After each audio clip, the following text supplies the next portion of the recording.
Shrimad home remedies में आपका स्वागत है। और हम आपको बताएंगे कि हमारी सांस हर पल प्रतिपल बदलती है। ये मैंने एक बहुत अच्छी जगह पर पढ़ी थी। ये आचार्य ओशो की कही हुई बात है जो ना हम आपको बताने जा रहे हैं, और आपने शायद गौर किया भी होगा। बाएं हाथ का उपयोग करने वाले लोगों को हमेशा दबा दिया जाता है। अगर कोई बच्चा बाएं हाथ से लिखता है तो तुरंत पूरा समाज उसके खिलाफ हो जाता है। माता पिता, सगे संबंधी, परिचित, अध्यापक, सभी लोग एकदम उस बच्चे के खिलाफ हो जाते हैं। पूरा समाज उसे दाएं हाथ से लिखने को विवश करता है। दायां हाथ सही है और बायां हाथ गलत है। कारण क्या है? ऐसा क्यों है कि दायां हाथ सही है और बायां हाथ गलत है? बाएं हाथ में ऐसी कौन सी बुराई है? ऐसी कौन सी खराबी है? और दुनिया में कम से कम 7% लोग बाएं हाथ से काम करते हैं। 7% कोई छोटा वर्ग नहीं है। 10 में से एक आदमी ऐसा होता है जो बाएं हाथ से कार्य करता है, वैसे एवरेज पे। पर हमें मालूम है कि 7% के आसपास होता है। शायद चेतन रूप से उसे इसका पता भी नहीं होता हो, वो भूल ही गया हो इस बारे में।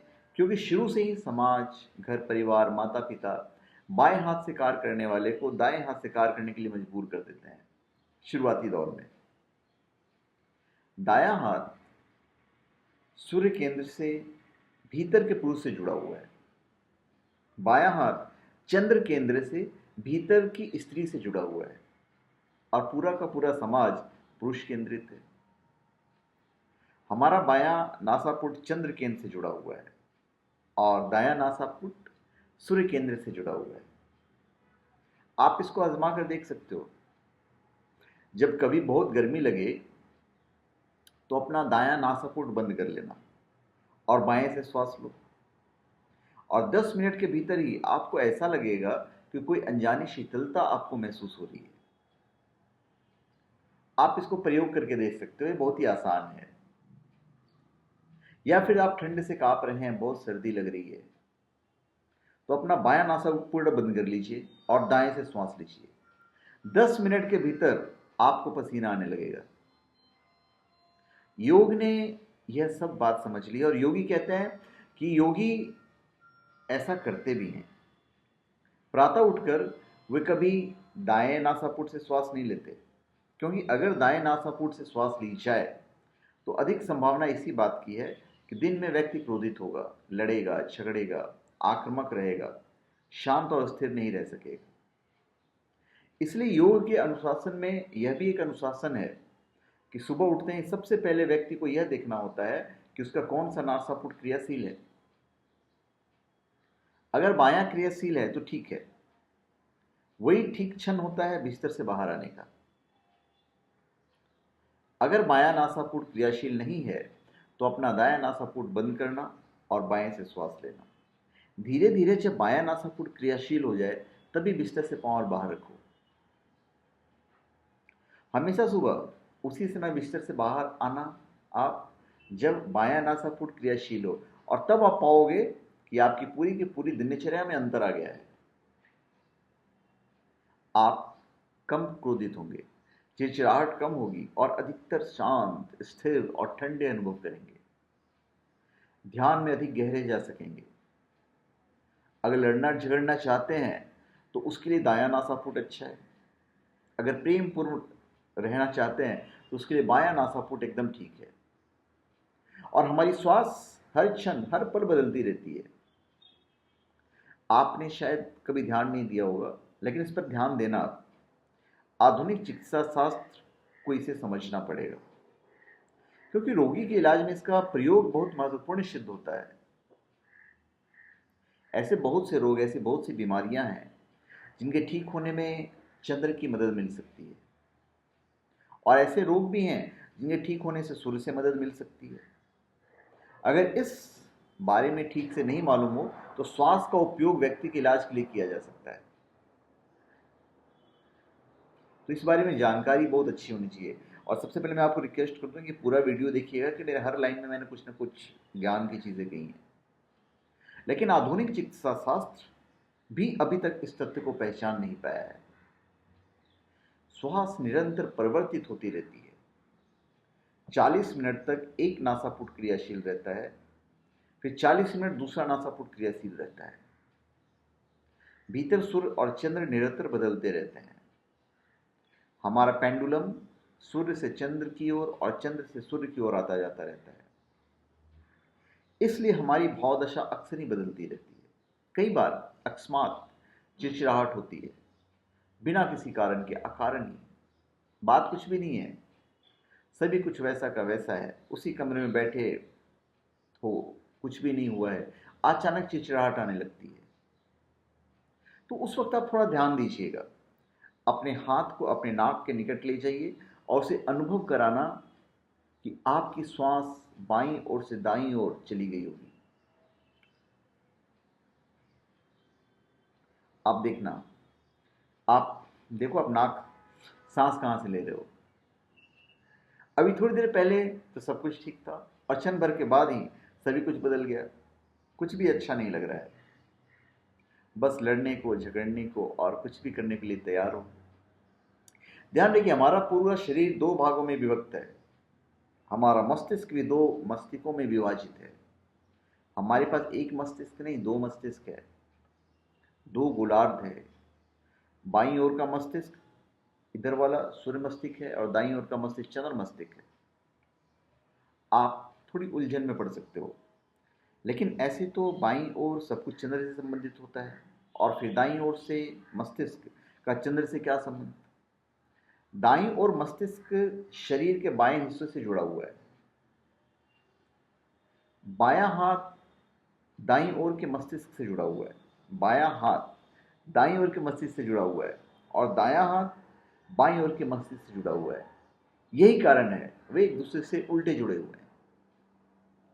दाईं ओर का मस्तिष्क कल्पना को, कविता को, प्रेम को, अंतर्बोध को जन्म देता है, और मस्तिष्क का बायां हिस्सा बुद्धि को, तर्क को, दर्शन को, सिद्धांत को, विज्ञान को जन्म देता है। और जब तक सूर्य ऊर्जा और चंद्र ऊर्जा के बीच संतुलन नहीं पा लेता है, जब तक व्यक्ति सूर्य ऊर्जा और चंद्र ऊर्जा के बीच संतुलन नहीं पा लेता है, अतिक्रमण संभव नहीं है।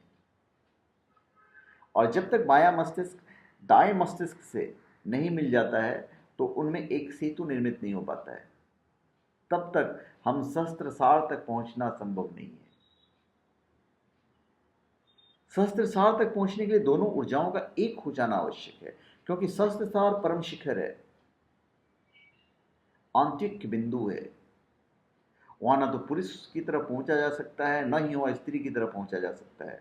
वहां एकदम शुद्ध चैतन्य की तरह होकर, समग्र और संपूर्ण होकर पहुंचना संभव है।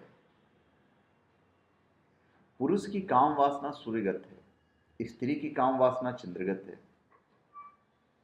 इसलिए स्त्रियों के मासिक धर्म का चक्र 28 दिन का होता है, क्योंकि चंद्र का मास 28 दिन में पूरा होता है। स्त्रियां चंद्रमा से प्रभावित होती है और चंद्र का वर्तुल 28 दिन का होता है। क्या आपने कभी ध्यान दिया है? पुरुष खुली आंखों से प्रेम करना चाहता है। केवल इतना ही नहीं, बल्कि प्रकाश भी पूरा चाहता है। अगर किसी तरह की बाधा ना हो तो पुरुष दिन में प्रेम करना पसंद करता है, और उन्होंने ऐसा करना भी शुरू कर दिया, विशेषकर अमेरिका में, क्योंकि उस तरह की बाधाएं और समस्याएं वहां पर समाप्त हो गई हैं। वहां लोग रात्रि की अपेक्षा सुबह अधिक प्रेम करते हैं। स्त्री अंधकार में प्रेम करना पसंद करती है, जहां थोड़ी भी रोशनी ना हो, और अंधेरे में वे अपनी आंखें बंद कर लेती है। चंद्रमा रात्रि में अंधकार में मचकता है। उस अंधकार से प्रेम है, रात्रि से प्रेम है। पुरुष सूर्योन्मुखी होता है, उसे प्रकाश अच्छा लगता है। आंखें सूर्य का हिस्सा है, इसलिए आंखें देखने में सक्षम होती है। आंखों का तालमेल सूर्य ऊर्जा के साथ रहता है, तो पुरुष आंखों से, दृष्टि से अधिक जुड़ा हुआ है। इसलिए पुरुष को देखना अच्छा लगता है और स्त्री को प्रदर्शन करना अच्छा लगता है। पुरुषों को यह समझ में नहीं आता है कि आखिर स्त्रियां स्वयं को इतना क्यों सजाती संवारती है। मैं एक घटना आपको बताता हूँ। एक दंपत्ति हनीमून मनाने के लिए किसी पहाड़ी स्थान पर गए। युवक बिस्तर पर लेटा हुआ पत्नी की प्रतीक्षा कर रहा था और पत्नी थी कि अपने श्रृंगार करने में लगी हुई थी, अपने को सजाने संवारने में लगी हुई थी। उसने अपने शरीर पर पाउडर लगाया, बाल संवारे, नाखूनों पर नेल पॉलिश लगाई, इत्र की कुछ बूंदे कान के पीछे लगाई। बस वो अपने को सजाती ही जा रही थी। आखिरकार जब युवक से ना रहा गया तो बिस्तर पे झटके से उठकर खड़ा हो गया। पत्नी ने पूछा, क्या बात है, आप कहाँ जा रहे हैं? वो अपने सूटकेस की तरफ दौड़ा और बोला, अगर यह एक औपचारिक प्रेम ही रहने वाला है तो कम से कम अपने कपड़े तो पहन लो। स्त्रियों में प्रदर्शन की प्रवृत्ति होती है और वे चाहती हैं कि कोई उन्हें देखे, और यह एकदम ठीक भी है, क्योंकि इसी तरह से तो पुरुष और स्त्रियां एक दूसरे के अनुकूल बैठ पाते हैं। पुरुष देखना चाहता है, स्त्रियां दिखाना चाहती है। वे एक दूसरे के अनुरूप हैं, यह एकदम ठीक है। अगर स्त्रियों को प्रदर्शन में उत्सुकता न होती तो वे दूसरी कई मुसीबत खड़ी कर देती, और अगर पुरुष स्त्री को देखने में उत्सुक नहीं है तो फिर स्त्री किसके लिए श्रृंगार करेगी, आभूषण पहनेगी, सजेगी संवरेगी, किसके लिए? फिर तो कोई भी उनकी तरफ नहीं देखेगा। प्रकृति में हर चीज एक दूसरे के अनुरूप होती है, उनमें आपस में सिंक्रोनिसिटी, लयबद्धता होती है, सिंक होता है। लेकिन अगर सहस्त्रार तक पहुंचना हो तो द्वैत को गिराना होगा। परमात्मा तक पुरुष या स्त्री की बात ही नहीं पहुंचा जा सकता। परमात्मा तक तो सहज रूप में, शुद्ध अस्तित्व के रूप में ही पहुंचा जा सकता है, स्त्री और पुरुष के रूप में नहीं। सिर के शीर्ष भाग के बीच की ज्योति पर संयम केंद्रित करने से समस्त सिद्धों के अस्तित्व से जुड़ने की क्षमता मिल जाती है। ऊर्जा को अगर ऊपर की ओर गतिमान करना है तो इसकी विधि है संयम। पहली बात, अगर आप पुरुष हैं तो आपको सूर्य के प्रति, आपकी सूर्य ऊर्जा के केंद्र के प्रति, तो आपके काम के प्रति पूरी तरह होशपूर्ण होना होगा। आपको मूलाधार में रहना होगा, अपने संपूर्ण चेतन को, अपनी पूरी ऊर्जा को मूलाधार पर बरसा देना होगा। जब मूलाधार पर पूरा होश आ जाता है तो आप पाएंगे कि ऊर्जा हरा केंद्र की ओर उठ रही है, चंद्र की ओर बढ़ रही है। और जब ऊर्जा चंद्र केंद्र की ओर गतिमान होती है तो आप बहुत ही संतृप्ति के भाव में आ जाते हो, बहुत आनंदित अनुभव करेंगे। सारी काम वासना के आनंद इसकी तुलना में कुछ भी नहीं है, कुछ भी नहीं है। जब सूर्य ऊर्जा अपनी चंद्र ऊर्जा से उतरती है तो उस आनंद की सघनता उसे हजारों गुना अधिक हो जाती है। तब सच में पुरुष और स्त्री का मिलन घटित होता है। बाहर किसी भी स्टेज से कितनी भी निकटता क्यों न हो, कितनी भी करीबी क्यों न हो, आप अपने को पृथक और अलग ही अनुभव करते हैं। बाहर का मिलन तो बस सतही और औपचारिक ही होता है। दो सतह, दो परिधियां ही आपस में मिलती हैं, दो सतह एक दूसरे को स्पर्श करती हैं, बस इतना ही होता है। लेकिन जब सूर्य ऊर्जा चंद्र ऊर्जा की ओर गतिमान होती है तब दो ऊर्जा केंद्रों की ऊर्जा आपस में मिल जाती है, और जिस व्यक्ति के सूर्य और चंद्र एक हो जाते हैं वो परम रूप से आनंदित और संतृप्त हो जाता है, और फिर वो हमेशा आनंदित और संतृप्त बना रहता है, क्योंकि इसको खोने का कोई उपाय ही नहीं है। यह आनंद और मिलन का सनातन है। अगर आप स्त्री हैं तो आपको अपनी संपूर्ण चेतना को हारा तक ले जाना होगा, और जब आपकी ऊर्जा सूर्य केंद्र की ओर बढ़ने लगेगी तो प्रत्येक व्यक्ति में एक केंद्र निष्क्रिय होता है और एक केंद्र सक्रिय होता है। सक्रिय केंद्र को निष्क्रिय केंद्र के साथ जोड़ दो तो निष्क्रिय केंद्र सक्रिय हो जाता है, और जब दोनों ऊर्जाओं का मिलन होता है, जब सूर्य ऊर्जा और चंद्र ऊर्जा का एक हो रहा होता है तो ऊर्जा ऊपर की ओर उठती है। तब व्यक्ति ऊर्ध्व गमन की ओर बढ़ने लगता है। तो धन्यवाद। आप हमारे चैनल पर सब्सक्राइब करें और अपने कमेंट दीजिए। धन्यवाद।